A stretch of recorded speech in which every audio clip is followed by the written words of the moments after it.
Olá, está começando o Toque de Vida deste domingo. Entrevista, informação e reflexão bíblica aqui na sua Ubra TV. Participe conosco!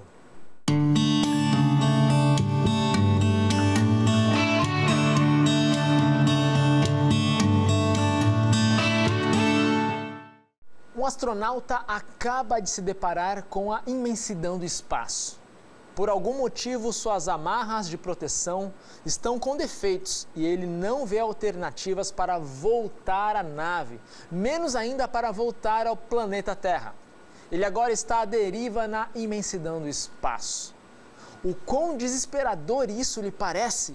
A jornalista Andressa Basile retoma essa metáfora do psicólogo americano Douglas Riley para definir a sensação depressiva de uma criança. O especialista explica que pensamentos negativos como ninguém gosta de mim, eu sou inferior, a morte é a melhor saída, não são restritos aos adultos. Andressa Basile, em sua reportagem sobre depressão infantil, informa que no Brasil estima-se que a incidência de depressão gire em torno de 1 a 3% da população entre 0 a 17 anos, o que significa mais ou menos 8 milhões de jovens e crianças sofrendo com depressão. O que nós, pais, mães, pastores e igreja, podemos fazer? Para nos ajudar nesta importante tarefa, vamos entrevistar a psicóloga Camila Meister Fukui. Fique com a gente!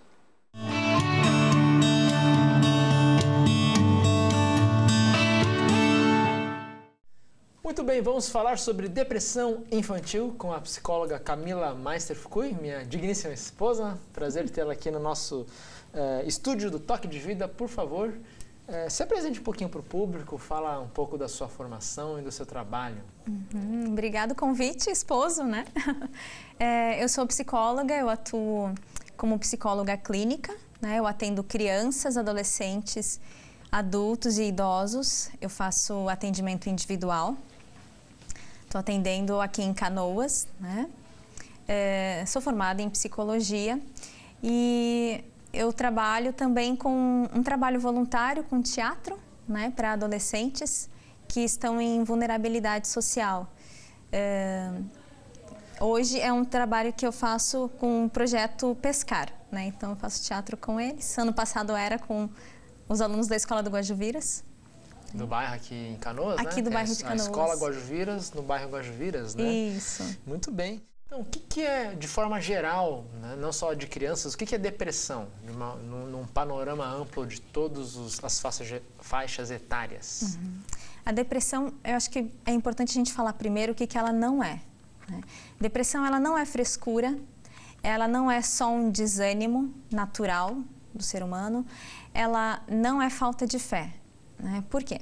Porque a depressão era uma questão de saúde mental. A depressão é uma doença, então doença é uma questão de saúde mental, né? Como que essa doença se apresenta na gente? A gente vai pensar. A depressão, ela se apresenta como um cansaço físico e emocional. Então, isso que diferencia às vezes do desânimo, né? O desânimo é aquela questão assim, puxa, eu tô cansada, eu vou ter que fazer uma tarefa chata no meu dia a dia, né? Mas esse desânimo passa, às vezes é um cansaço só físico, né? Ou só emocional. E a depressão não, ela é os dois, né? Então, como que surge a depressão, se a gente for parar para pensar? Ela é hereditária, assim? Tipo, você herda os genes da depressão? Existe isso? A gente tem 3 fatores que podem causar a depressão, né?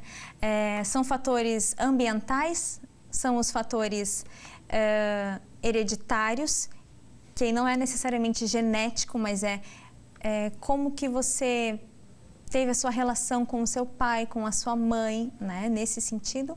E tem os fatores psicológicos, que é como você percebe o mundo, né? Então, como que vai surgir tudo isso? Né? Geralmente diante de uma mudança de vida. Então, aconteceu alguma mudança na sua vida, você mudou de lugar, ou você entrou para a universidade, né? Se a gente for pensar em termos gerais, qualquer mudança que ocorre na vida, no ambiente, ele pode desencadear uma depressão se linkar com os outros dois fatores, né? Então, o ambiente se conecta com o fator hereditário e o fator psicológico também. Mas pode acontecer só em um fator e trazer a depressão ou tem que sempre atuar nos três fatores? É necessário que atue nos três fatores. Por exemplo, eu me mudei de cidade, né? Então, o fato de se mudar de cidade não vai te gerar depressão, mas a forma como você enxerga aquela mudança. Né? Que aí o ambiente, no caso, né? Mudança de ambiente e a forma individual de enxergar a mudança. Isso, né? Que o fator psicológico é o mais fundamental, digamos assim, para gerar a depressão, né? Mais que o hereditário e o ambiente. Mais que o hereditário, né? Porque a forma como eu enxergo, por exemplo, a criação dos meus pais, né? A gente vai falando um pouquinho do fator hereditário. Se o meu pai sempre foi muito violento, ou minha mãe foi muito violenta, ou eu tive irmãos que me humilhavam o tempo todo, na escola eu sofria bullying, né? Então, se eu tive esse ambiente, nessa questão hereditária, se minha mãe e meu pai eram depressivos, né? Se acontecer apenas isso não pode ser um fator, de repente, para desencadear a depressão, mas a forma que eu enxergo essa criação que eu tive, né? Então, se eu percebo essa criação que eu tive, esse ambiente, né, esses vínculos, pai, mãe, questão hereditária, se eu percebo isso como algo que não vai mudar nunca, né, que nunca ninguém vai estar ali para me apoiar, se eu percebo isso dessa forma, aí sim é muito provável que desencadeie a depressão. Então, né? praticamente, ela tem muito a ver com a solidão, a pessoa não se fala muito, né? Em que proporção que a depressão atinge as crianças e adolescentes? A gente tem algumas estatísticas que trazem que 10% das crianças, né, atinge 10% das crianças e 20% os adolescentes. Então, numa idade aí de 0 anos, né, até 12 anos. 10% das crianças. Isso. E aí, às vezes, as pessoas perguntam, poxa vida, mas depressão com 0 anos, né? Menos de 1 ano de idade? Um bebê pode ter depressão? Pode, um bebê pode ter depressão. Se a gente for pensar num ambiente, de repente ele não ganha leite, né? Ou passa muito tempo sem amamentar, né? Como que ele vai ficar com essa necessidade de sustento, de amparo, né? Então, a gente também tem depressão em bebês. Puxa vida! E como perceber esses sintomas em bebês, por exemplo? Como que dá para saber que o bebê está enfrentando depressão? Essa é uma questão muito difícil para a psicologia, para quem trabalha com crianças, né? É poder identificar a depressão na infância. Por quê? Porque é uma etapa de desenvolvimento que acontecem muitas coisas e muitas coisas, assim, mudanças muito rápidas, né?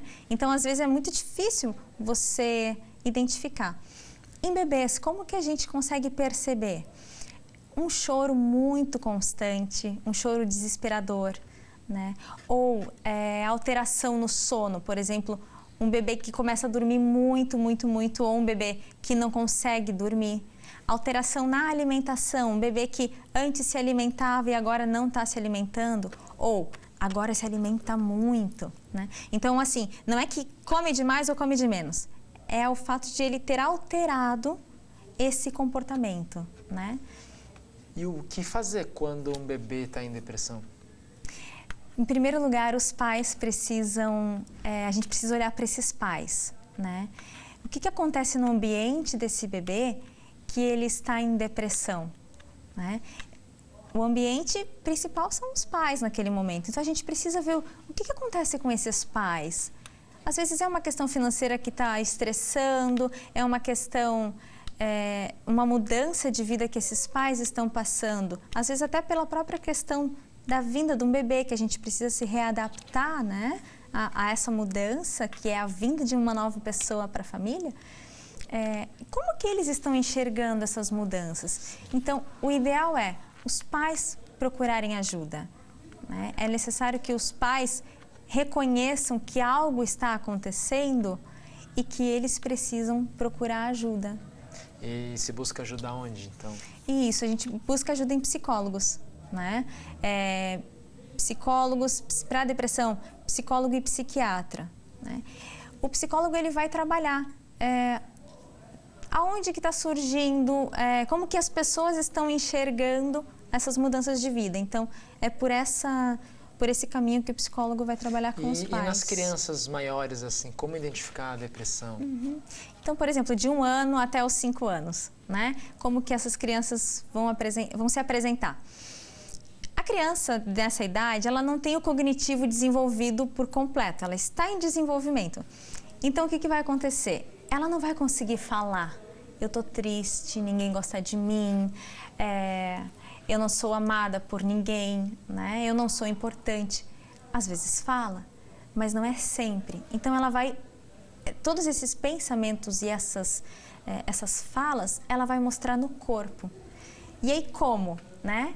De novo, a alteração do comportamento. Antes era uma criança mais calma, agora ela está muito agitada. Está querendo chamar atenção, né?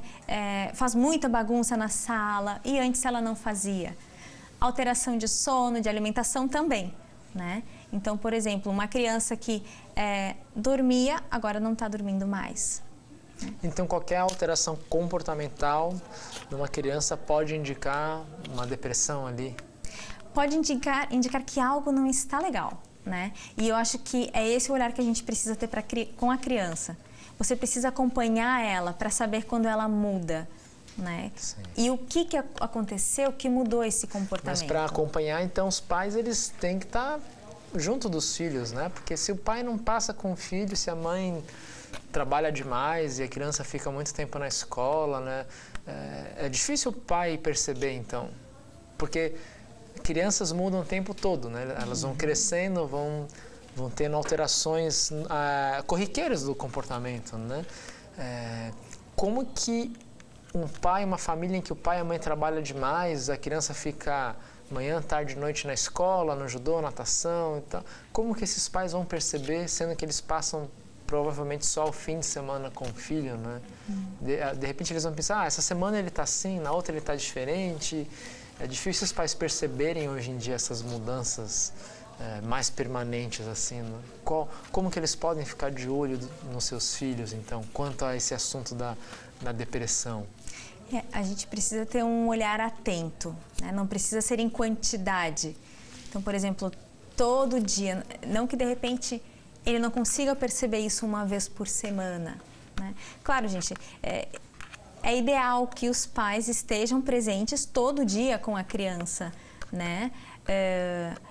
E assim, uma presença que não é aquela presença no celular, né? O filho brincando, não, eu estou presente. Não. Então, essa é a diferença, né? Você estar atento enquanto a criança está lá. Você brincar com a criança. Na brincadeira, a criança vai te falar muitas coisas, né? Então, daqui a pouco aquela criança gostava de brincar com um brinquedo e na semana seguinte ela não gosta mais. Mas ela também não gosta de brincar com mais nenhum brinquedo. Não tem prazer em brincar, não tem prazer em fazer algo que ela fazia antes. E isso a gente precisa estar atento. O que dava prazer antes, agora não dá mais. Sim. E os pais precisam estar juntos com esse olhar atento, desconectados de tudo e conectados só com a criança. Largando o celular e estando com o filho de verdade, não só presencialmente, né? Isso, e a gente vê muito pais nos parques, às vezes, verdade, né? Eles vão levar os filhos no parque e o que acontece? Toma chimarrão e fica no celular. Os pais ficam brincando, conversando com os adultos, né? E a criança fica brincando sozinha.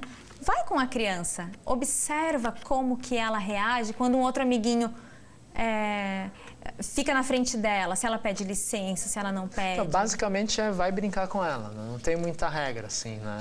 Brinca com a criança que você vai descobrir como que é o seu filho, ou como que é essa criança. Deixa a criança propor as brincadeiras, corre com ela, cai no chão, né? Isso. A gente vai percebendo a mudança nos filhos dessa forma, né? Brincando, participando do universo deles, ouvindo as histórias, ouvindo as músicas. E parece tão fácil quando a gente fala brincar com a criança, mas não é por quê? Porque quando você brinca com a criança, você quer impor a sua conversa, a sua brincadeira. Não, faz assim, faz direito. como é certo e como é errado brincar. Sim. E esse brincar que nós estamos falando, que é de você ter um olhar atento para a criança, é você deixar a criança falar através da brincadeira. Então deixa que ela fale para você do que ela quer brincar. Né? É verdade. Situações assim de mudança, né? Morte de parente, divórcio dos pais, bullying na escola, essas coisas provavelmente podem ser um gatilho ou até a causa de uma depressão? Pode. Especialmente divórcio, assim, os pais têm que pensar 2 vezes mesmo antes de optar por um divórcio? Pode. O divórcio, a gente não fala só para criança, mas em qualquer pessoa, adolescente, né, adulto. Quando o divórcio acontece, a separação acontece, se instala uma crise existencial, né, na criança. Porque entra aquela lógica de o meu pai e minha mãe se amam, por isso que eu nasci. Agora, se o meu pai e minha mãe se separam, então eu sou fruto desse amor e esse amor não existe mais, então qual é o meu lugar no mundo? Né? Então, se instala uma crise aí. É necessário pensar 2 vezes? Sim, é necessário pensar 2 vezes em como você vai falar para a criança. Não dá para esconder. Criança é ser humano, criança não é um bicho, uma coisa que você esconde, ela nem vai perceber. Porque é criança? Não.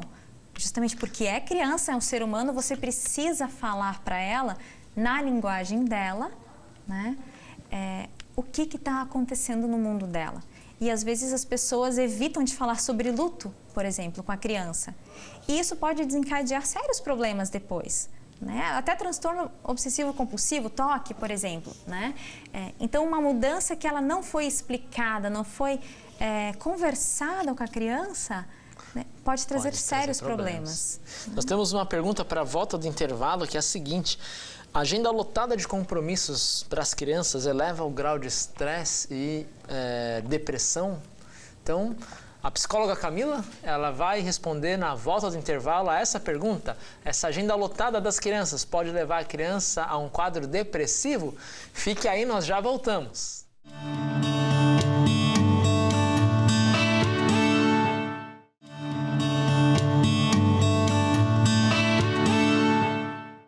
Muito bem, voltamos para falar sobre depressão infantil e a pergunta que ficou para depois do intervalo, que é agora, é sobre a agenda lotada das crianças. Segundo o psiquiatra Marco Antônio Bessa, Camila, ele diz que muitas crianças estão com a agenda lotada de compromissos, escola, judô, balé, natação, e ele diz que isso eleva o grau de estresse que pode levar a um quadro depressivo, né? Esse estresse da correria da vida da criança pode desencadear uma depressão mesmo? Quando a gente olha para o estresse como uma mudança de vida, né? Algo que acontece na minha vida e não era assim agora, a partir de agora está sendo assim, como que eu olho para essa mudança que aconteceu? Né? Eu olho de uma forma que está me gerando estresse. Né? Então aí você já tem um fator psicológico, que é a forma como você enxerga essa mudança. E o estresse, sim, pode ser fator de depressão, infantil também. Né? Aí a gente pensa, por que colocar as crianças em tantas atividades? É porque o pai e a mãe não podem cuidar da criança? Então, se não pode cuidar da criança, onde que está o olhar do pai e da mãe para essa criança? Ou do cuidador, tá, gente? Não necessariamente pai e mãe, às vezes é a avó que cuida, né? Então, assim, onde que está essa criança no mundo, né? Assim, sobre o cuidado da avó, não é o ideal que os avós criem os netos, né? Assim, não seria o ideal que os avós ficassem no contraturno ali com os netos até os pais chegarem, né? A gente precisa ver o contexto, né? Não dá pra gente falar não é o ideal. Não é o ideal uma criança ficar sozinha. Então, aí sim precisa que fique com os avós, né? Então a gente tem que sempre avaliar o contexto, cada caso. Acho que não dá pra gente ser taxativo assim. O que a gente sempre precisa olhar é o contexto da criança. O que vai ser o melhor para ela neste momento, né? Às vezes o melhor que a família pode fazer com a criança naquele momento é algo que não está nem trazendo proteção e segurança para ela. Mas é o melhor que a criança que a família pode fazer. Por exemplo, deixar na rua, porque tem os amiguinhos que cuidam.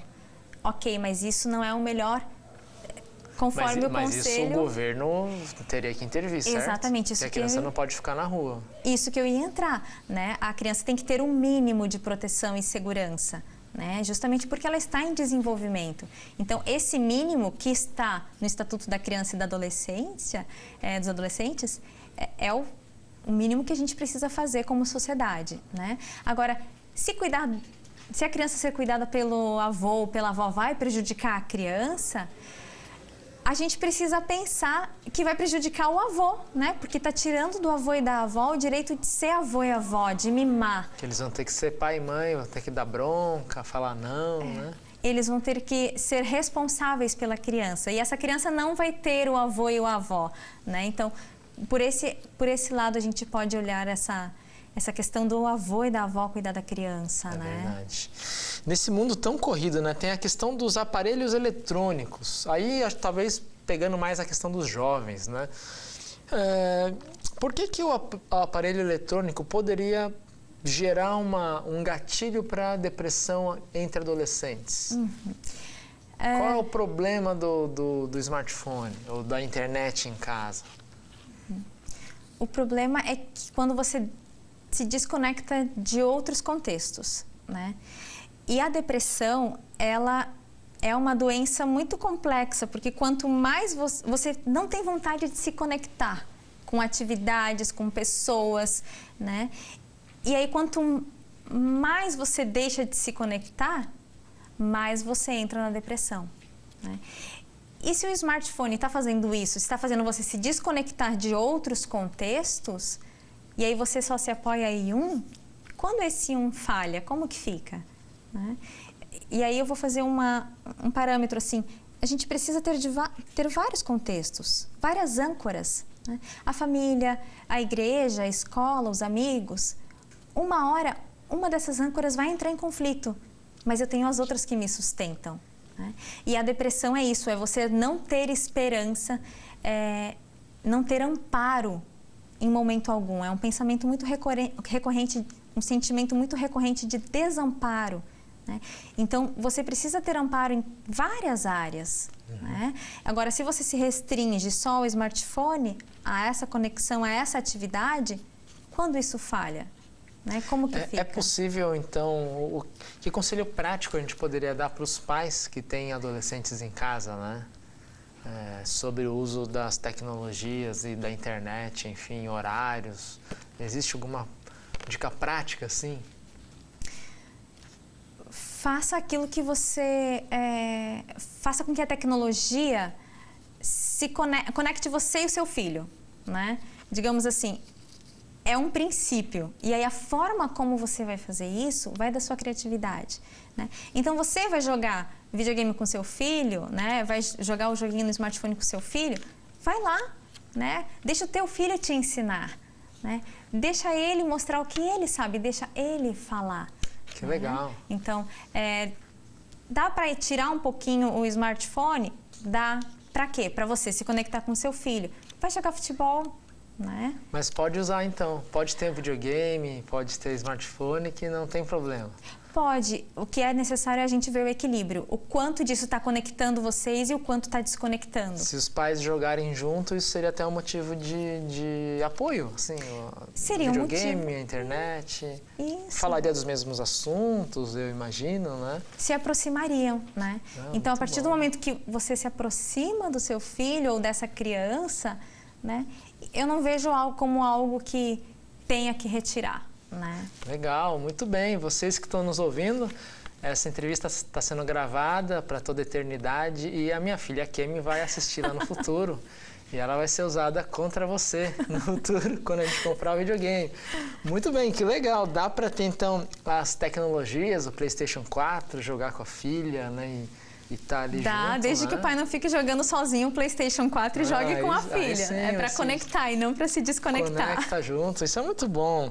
Então, não precisa desligar os eletrônicos em casa. Eles podem ser fatores de aproximação entre você, adulto, com o seu filho. Aprenda a jogar lá o L ou G ali, League of Legends, que é um jogo aí da internet online que os jovens jogam, né? Então, uma forma de participar desse universo dos jovens, né? É usar com sabedoria, né? A partir do momento que está te afastando, quem sabe você se afasta disso, né? Para se aproximar do seu filho, que é o que importa, né? Como que a família pode cultivar fatores protetores para a criança não cair em depressão? Quais são esses fatores protetores? O que a família faz?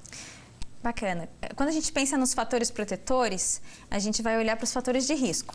Aí lembrando, né, os fatores de risco são os fatores ambientais, os fatores hereditários e os psicológicos. Como atuar, como que a família pode atuar nesses fatores de risco, agora no sentido de prevenir, de proteger, né? Fatores ambientais. Explique para a criança as mudanças que estão acontecendo na família de vocês. Está com uma situação financeira difícil, não dá para comprar aquele doce ou não dá para comprar aquele biscoitinho que gostava tanto? Explica para a criança. A gente tem uma ideia de que a criança não entende. E eu sempre falo que a criança não entende o que você não explica. Fala para ela que não tem dinheiro. Pode falar. Pode falar. Papai e mamãe não tem dinheiro. Papai e mamãe tá pagando as contas da casa. Ah, mas ela vai me pedir igual. Quanto mais você explica, mais ela vai absorvendo essa ideia. E se você tiver dúvida de que ela esteja entendendo, abre para ela falar. Né? A gente deixa precisa ela perguntar, né? Ouvir, deixa ela perguntar. Você entendeu? O que você acha? E isso é uma outra questão que os pais podem fazer. Ouvir a criança. Né? Então, ouça o seu filho. A gente se preocupa tanto em educar, e aí a gente vem com isso pronto, que educar tem que fazer isso, isso e aquilo, isso é certo, isso é errado, e a gente esquece de ver como que a criança está percebendo tudo isso. Né? Então, ouça o seu filho, né? O que ele acha das mudanças que estão acontecendo. Se morre o cachorrinho, o que a gente faz? Então? Fala para a criança. Tem que falar. Fala para a criança. Não pode falar que foi, sei lá, para Disneylândia, tem que falar a verdade. Se você fala que vai para Disneylândia, vai alimentar fantasias das crianças, né? Ah, eu quero ir para Disneylândia. Aí ela vê uma propaganda no YouTube, ela acha que lá na Disneylândia. Mãe, pai, eu quero ir para Disneylândia encontrar o meu cachorro. Mas tem problema em falar, olha, cachorro morreu, vovô morreu, tem problema de falar ou é melhor falar mesmo? É melhor falar. A gente fala que tem problema para os pais. Por quê? Porque a dor de falar isso para uma criança é dos pais. Porque ele sabe que a criança vai sentir dor também. Então, na verdade, a gente está tentando evitar a dor e o sofrimento. E é isso que os pais pensam. Às vezes não é por maldade que a gente diz assim, olha... Não vou levar para o velório. Não vou levar para o velório. Não é por maldade, a gente quer evitar que a criança sofra. Não tem como evitar o sofrimento. Você pode evitar que ela sofra mais. Para evitar que ela sofra mais, então vai precisar encarar agora. É verdade. Porque depois ela vai te questionar. Onde está vovô? Deus levou? Ah, mas que Deus é esse? Que raiva que eu tenho desse Deus, né? Então, morreu. Né? Eu também vou sentir saudade, filho. E aí, como que a esperança cristã de Jesus pode trazer alento para essas mudanças todas, né? No caso do luto, o que uma família cristã pode falar para uma criança sobre a morte da avó, por exemplo? Quem acredita em Cristo, né, tem a esperança da Jerusalém, né, de reencontrar essa pessoa na Nova Jerusalém, né? Então, acredito que o cristianismo é o que mais conforta nesse aspecto, né? Você vai poder falar para a criança, olha, o vovô morreu, a gente vai sentir muita saudade dele aqui, né? Agora a gente vai se encontrar na Nova Jerusalém, né? Então, nesse sentido, o conforto, né, cristão, eu acredito que ele vem auxiliar. E aí a igreja pode ser um fator de proteção também, ou não? Tipo, a criança encontrar na igreja um local, um grupo de pessoas que ajudam a passar por essas mudanças. Seria isso, talvez, uma das funções da igreja em falar de Jesus para o mundo? A igreja pode ser uma daquelas âncoras, né, que a gente conversou anteriormente, né? Assim como a igreja pode ser uma âncora, ela pode ser um fator de risco. Porque a partir do momento que a igreja é um local onde você vai e a igreja não acolhe, a igreja não dá amparo para aquela dor, né? A igreja simplesmente diz, não, tá tudo bem, vai lá, bola para frente, né? Aí está sendo um fator de risco. Né? Ou um pastor que de repente fala muito agressivamente, né? Fala que depressão é falta de fé, falta de vergonha na cara, tem que ter vontade na vida. Tudo isso a igreja pode causar agravar o quadro, então. Pode ser um fator de risco.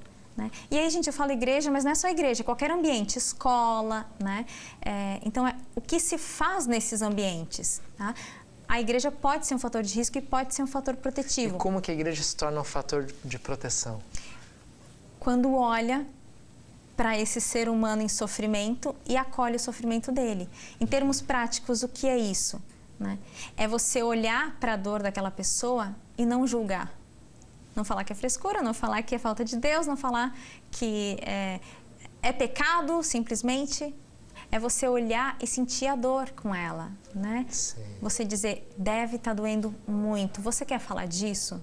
Vamos conversar? Né? E para uma criança também, gente. Nossa, o seu papai morreu. Como que você está se sentindo? A gente não pergunta para as crianças, porque a gente às vezes tem medo. Medo da resposta. Da resposta, é verdade. né? E nesse sentido, as igrejas têm um departamento muito especial que é a escola bíblica, a escola dominical, né? Que é um departamento, é uma área da igreja voltada especialmente às crianças, né?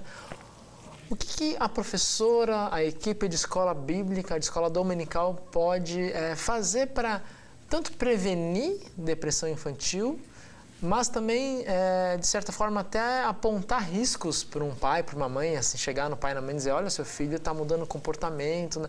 Como fazer essa ponte entre o que os professores enxergam ali durante a aula com os pais, tanto no fator protetivo, como no fator também de levar os pais a buscar um tratamento se for necessário? Eu acho que é justamente isso, é conversar com os pais, né?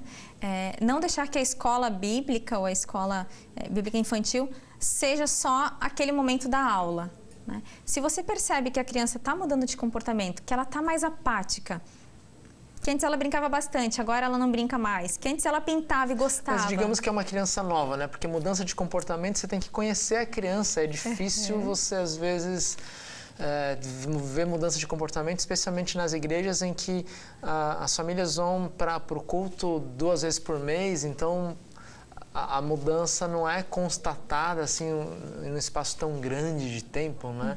Existe alguma forma de olhar uma criança e dizer, não é assim que uma criança deveria ser, porque acho que isso é mais importante do que o diagnóstico de mudança de comportamento para casos como escola bíblica. Que faz o acompanhamento, que é uma criança frequente, né? Isso, porque na igreja uma vez por semana, às vezes não vai dar tempo de constatar essa mudança, até porque o professor não vai conhecer aquela criança para dizer, olha, ele mudou, né? Então existe alguma coisa que a gente enxerga na criança, em qualquer criança, e a gente diz, olha...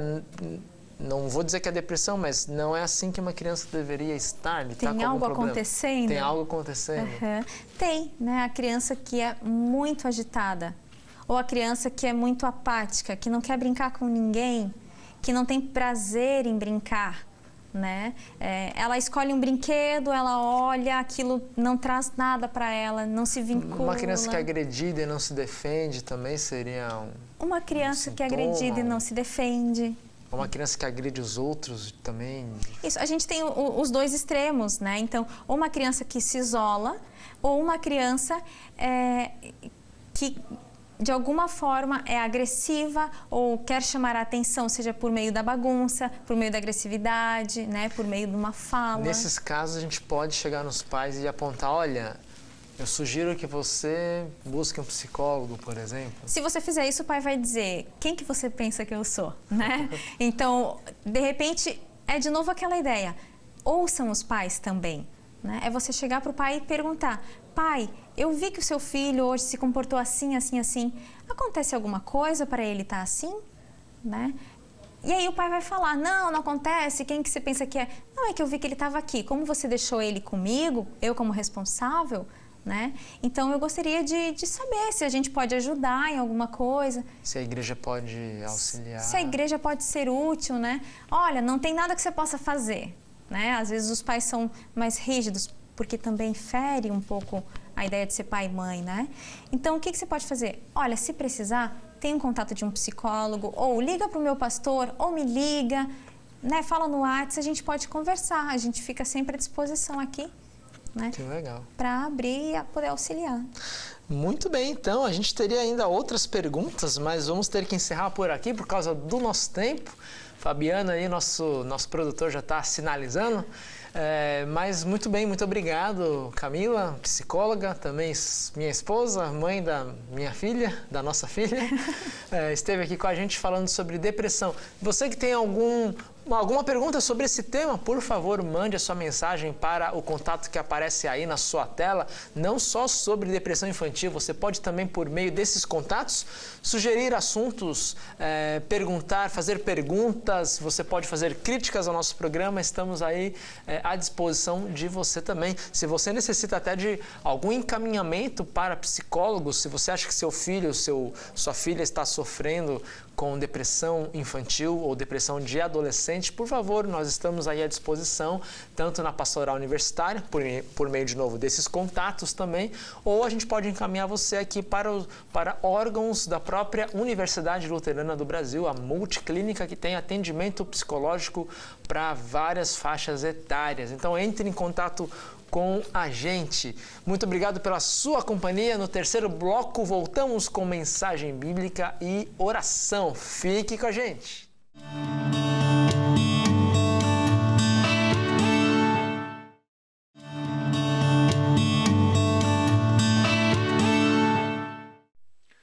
Olá, seja muito bem-vindo ao nosso momento dominical de fé e reflexão aqui na Ubra TV, o programa Toque de Vida.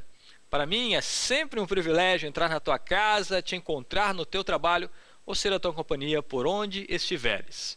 Em nosso encontro de hoje, a partir da experiência de vida e fé do apóstolo Paulo, vamos refletir um pouco sobre como a fé em Cristo nos sustenta diante das preocupações e angústias de nossa vida. Fique com a gente.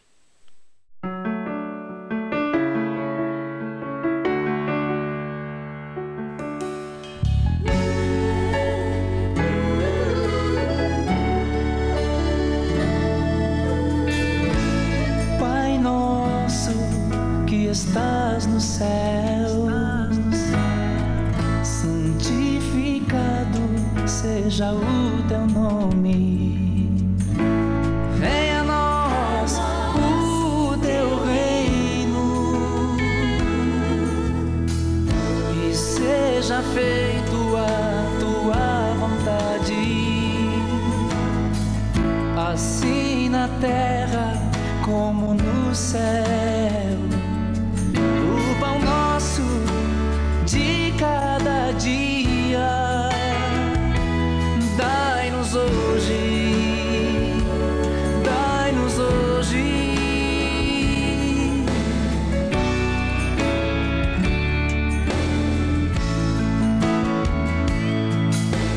Perdoa as nossas dívidas, assim como nós perdoamos os nossos devedores. E não nos deixeis cair em tentação, mas livrai-nos do mal. Amém. Amém.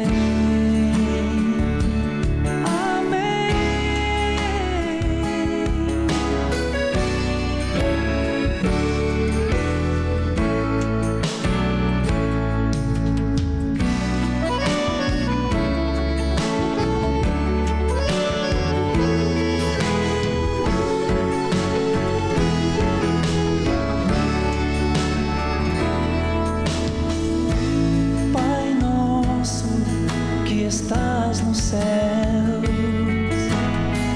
santificado seja o teu nome. Venha a nós o teu reino e seja feito a tua vontade,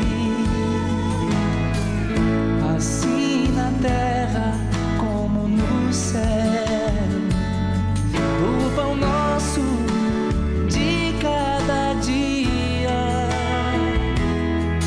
dai-nos hoje, dai-nos hoje.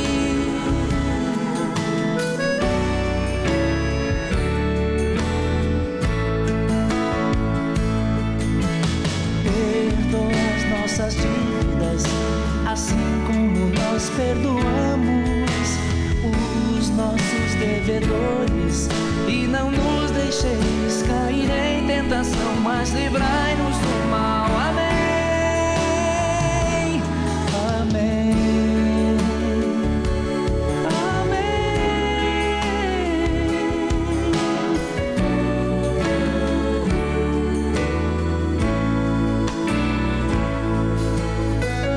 Pois teu é o reino, o poder e a glória para sempre. Amém. Amém. Amém. Em nosso encontro de hoje, faremos a leitura do Salmo 3. Neste texto, mesmo sentindo-se ameaçado por vários inimigos, o autor dá testemunho de sua confiança em Deus. No seu íntimo, ele se coloca calmo e tranquilo, porque confia na proteção de Deus. Independentemente das circunstâncias, seja dia ou seja noite, Deus nos sustenta. Acompanhe comigo a leitura do texto. Ó Senhor Deus, tenho tantos inimigos. São muitos os que se viram contra mim. Eles conversam ao meu respeito e dizem: Deus não o ajudará. Mas tu, ó Senhor, me proteges como um escudo. Tu me dás a vitória e renovas a minha coragem. Eu chamo o Senhor para me ajudar, e lá do seu monte santo ele me responde. Eu me deito e durmo tranquilo, e depois acordo, porque o Senhor me protege. Não tenho medo dos milhares de inimigos que me ameaçam de todos os lados. Vem, ó Senhor, salva-me, meu Deus. Tu atacas os meus inimigos, tu humilhas os maus e acabas com seu poder. És tu que dás a vitória. Ó Senhor Deus, abençoa o teu povo. Louvado seja o nosso Deus, o nosso amigo, o nosso escudo, nosso protetor, nosso ajudador. Amém.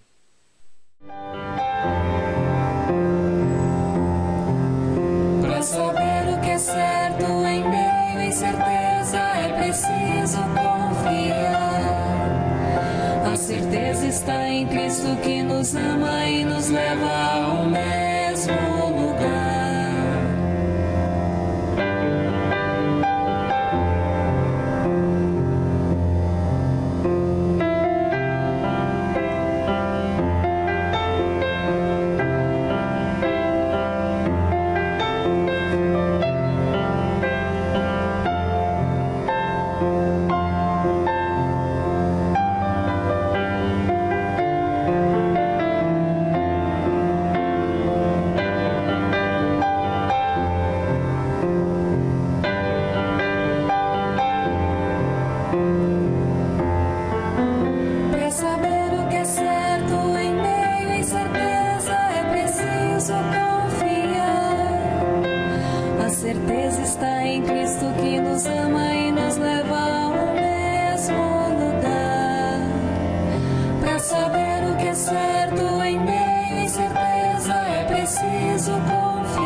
A certeza está em Cristo que nos ama e nos leva ao mesmo lugar.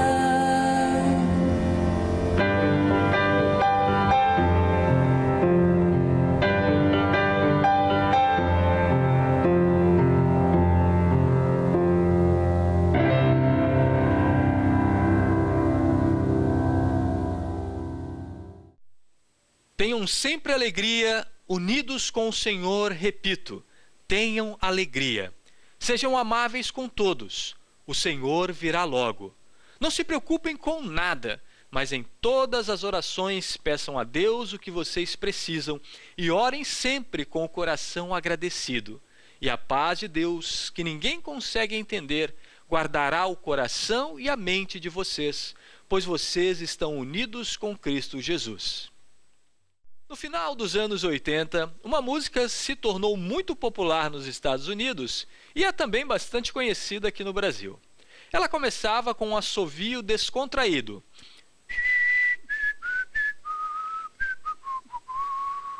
E o artista cantava no refrão: Don't worry, be happy. Traduzindo, não se preocupe, seja feliz. O cantor era Bob McFerrin. Num outro trecho da música, ele dizia: na vida sempre se tem algum problema, e quando você se preocupa, você multiplica o problema. Portanto, não se preocupe, seja feliz. Isso se parece um pouco com o trecho da carta de Paulo aos Filipenses que acabamos de ler. Lá Paulo diz: tenham alegria, não se preocupem com nada. No entanto, podemos dizer que a semelhança entre a música e o texto de Filipenses para por aí. Em sua canção, McFerrin fala sobre todos os tipos de razões pelas quais você deveria se preocupar. Ele diz coisas como o aluguel está atrasado, você não tem dinheiro algum, ou você não tem alguém para fazer você sorrir. Mas na música, ele não diz como superar estas preocupações. Ele apenas diz: não se preocupe, seja feliz. Paulo faz exatamente o oposto. Ele nos chama a desviar nossa atenção das ansiedades e preocupações e a olhar para aquilo que supera ambas.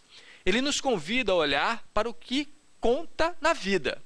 Paulo direciona nossa atenção para Cristo, nos aponta para o poder da fé em Jesus, o qual nos ajuda a superar nossas preocupações, a olhar para além delas e a enfrentar nossas batalhas pessoais.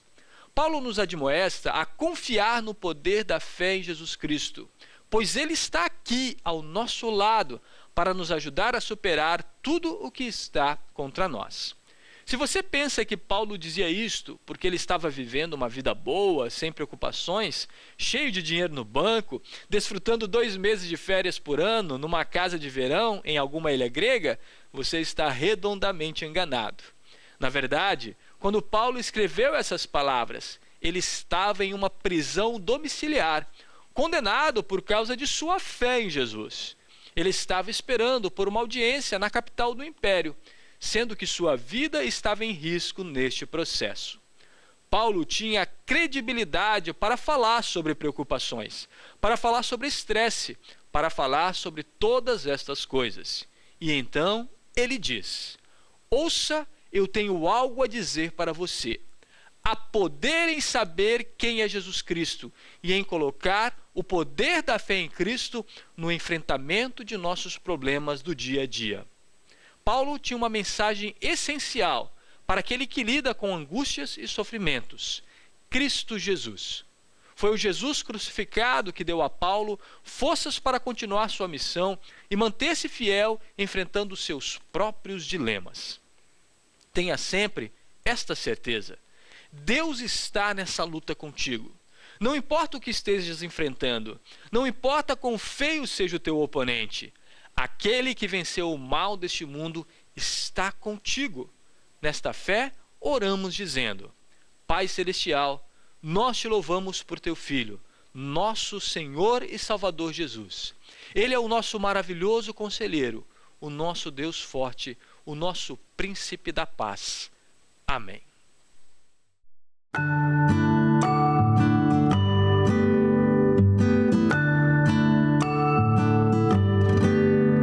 O que posso fazer para ajudar meu irmão? É simplesmente dar a mão, é ajudar, servindo com amor.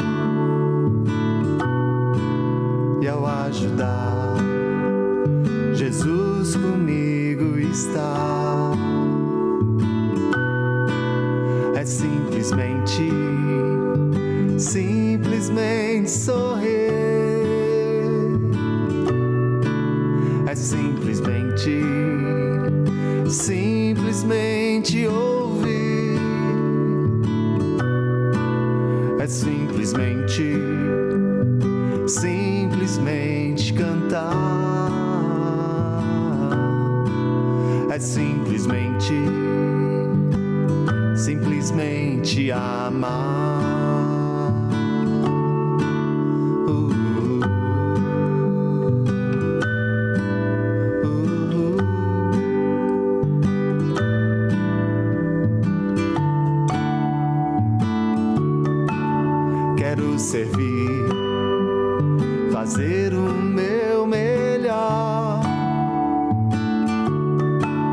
e assim viver, feliz por ajudar.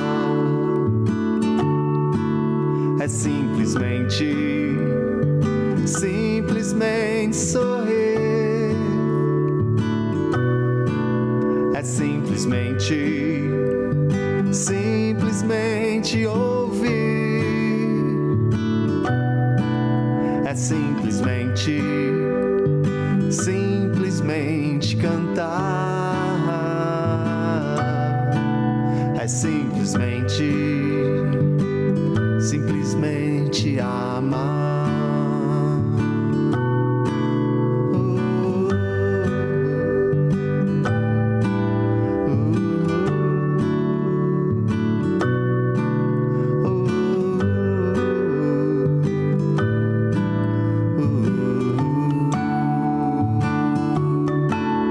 Simplesmente sorrir. É simplesmente ouvir. É simplesmente cantar. É simplesmente amar.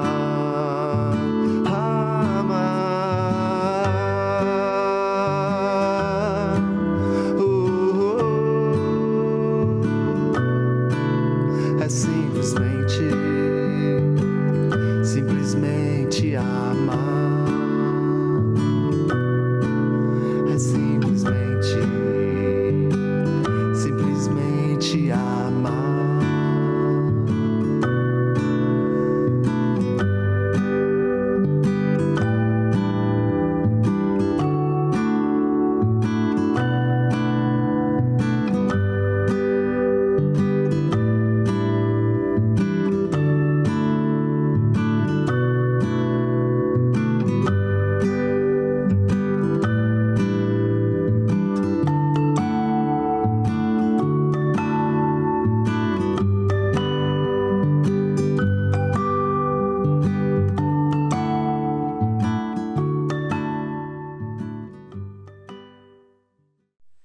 Estamos chegando ao final de mais uma edição do Toque de Vida de domingo. Não apenas eu, mas também Deus se alegra com a tua companhia. Lembre-se que temos toques de vida para você todos os dias da semana. De segunda a sexta, os nossos drops diários às 8 horas da manhã e aos sábados ao 12h50.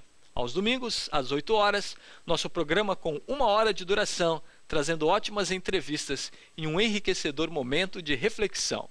Se você gosta de ouvir rádio, sintonize a Rádio Mix Porto Alegre 107.1. Lá temos o Minuto Toque de Vida todos os dias, por volta das 7 horas da manhã e das 18h40 da tarde. Receba meu carinhoso abraço, que Deus te abençoe ricamente e faça de ti uma bênção na vida de muitos. Até a próxima. Tchau, tchau.